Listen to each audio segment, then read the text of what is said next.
அனைவருக்கும் வணக்கம். எம்ஜிஆர் மக்கள் கட்சி முப்பெரும் விழா பொதுக்கூட்டம் சொல்லும் போதே ரொம்ப ஆனந்தமாக இருந்தது. ஏன்னா எங்களை மாதிரி கலை இயக்குநர்கள் கலைஞர்கள் வளர்ந்தது சினிமா அப்படிதான் சொல்ல முடியும். இதுக்கு முன்னோடிகள் யார் அப்படின்னு கேட்டால் முப்பெரும் தான். இது முப்பெரும் விழா. இது இவங்க ஒரு வித்தியாசமான ஒரு கட்சி, எம்ஜிஆர் மக்கள் கட்சி. இந்த சொல்றதுக்கு முன்னாடி என்ன சொல்லணும்னா, ஒரே நிமிஷம், யாராவது எம்ஜிஆருக்கு எதிரி இருக்கீங்களா?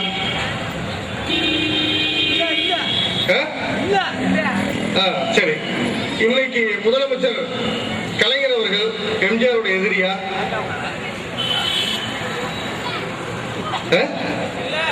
ரசிகர் யாரா? ரசிகர் சொல்லுங்க, கை தூக்கு. ரெட்டல. கலைஞருக்கும் ரசிகர் எம்ஜிஆர். எம்ஜிஆருங்கிறவர் ஒரு கலைஞர். அந்த கலைஞருக்கு எதிரிகள் யாருமே கிடையாது. அதை முதல்ல நீங்க புரிஞ்சுக்கணும். எம்ஜிஆருங்கிறது ஒரு மனிதர், ஒரு நடிகர். அவருடைய நல்ல எண்ணங்களை மட்டும் நீங்க நினைச்சீங்கன்னா போதும், வேற ஒண்ணுமே வேண்டாம். எம்ஜிஆருடைய எதிரிகள் யாருமே கிடையாது. இன்னைக்கு வரைக்கும் நைட்டு ஒரு 10 மணிக்கு எம்ஜிஆர் பாட்டு போட்டா டீ கடையில 10 டீ எக்ஸ்ட்ரா வியாபாரம் ஆகுது. இது யாராவது மறுக்க முடியுமா? யாராவது மறுக்க முடியுமா?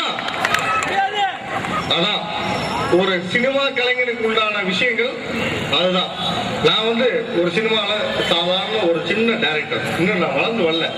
உங்களை மாதிரி மக்கள், மேஜர் ரவிக்குமார் சார், இவங்களை மாதிரி மக்கள் என்னை வளர்த்து விடணும். ஒரு சாதாரண விஷயத்தை அவர் எடுத்து இயக்கலாம். ஒரு மிகப்பெரிய ஆயுதத்தை கையில் எடுத்திருக்கார். காரணம் எம்ஜிஆர். அது என்னைக்குமே தோத்தது கிடையாது. என்னைக்குமே தோத்தது கிடையாது. ஜெயிப்பார். ஒரு சின்ன விஷயத்தை கூட சொல்றேன். ஒரு இயக்குனரா சொல்றேன். உங்கள்கிட்ட கொஞ்சம் கவனமா கேட்டீங்கன்னா தான் இந்த கதை புரியும். ஒரு ரோட்டோரத்துல ஒரு விநாயகர் கோயில் ஒண்ணு இருக்கு. ரோட்டோரத்துல ஒரு விநாயகர் கோயில் ஒண்ணு இருக்கு. அந்த விநாயகர் கோயிலுக்கு ஒரு மிகப்பெரிய கோடீஸ்வரர் வர்றார். சாமி கும்பிடுறார். சாமி, நான் 2-3 நாளைக்கு வெளியூர் போறேன், என் வீட்டுல உள்ள பொருளை பூரா பத்திரமா பாத்துக்கப்பா அப்படின்னாரு. சாமி கும்பிட்டு வெளியே வர்றாரு. ஆப்போசிட்ல அந்த ஊர்ல மிகப்பெரிய திருட ஒருத்தன் உள்ள வர்றான். அவனு சாமி கும்பிடலாம். சாமி, இந்த ஊர்ல மிகப்பெரிய மனுஷன் ஒருத்தன் வெளியூருக்கு போறான், நான் இன்னைக்கு அவர் வீட்டுல கொள்ளையடிக்கணும், எனக்கு ஹெல்ப் பண்றான் அப்படின்னா கற்பனையா வெளியே போறான். அங்கிருந்து ஒரு காவல்துறை அதிகாரி உள்ள வர்றார்.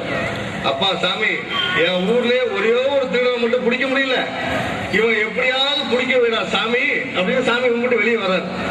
கற்பனா ஒரு 4 பேர் உள்ள வர்றாங்க. அப்பா பிள்ளையாரப்பா, நீ ஹைவேஸ் ரோட்ல இருக்க, உன தூக்க சொல்லி ஆர்டர் வந்துருச்சு அப்படின்னு சொல்லி தூக்கிட்டு போயிட்டாங்க பிள்ளையார.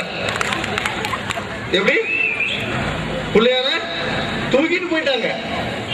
கும்பிட்ட பணக்காரன் நிக்கிறான், அதே பிள்ளையார கும்பிட்ட திருடன் நிக்கிறான், அதே பிள்ளையார கும்பிட்ட போலீஸ் அதிகாரி அங்கதான் நிக்கிறார். இதுல என்ன விஷயம்? நம்ம தெய்வம் ஜெயிக்கிறோம். நன்றி, வணக்கம்.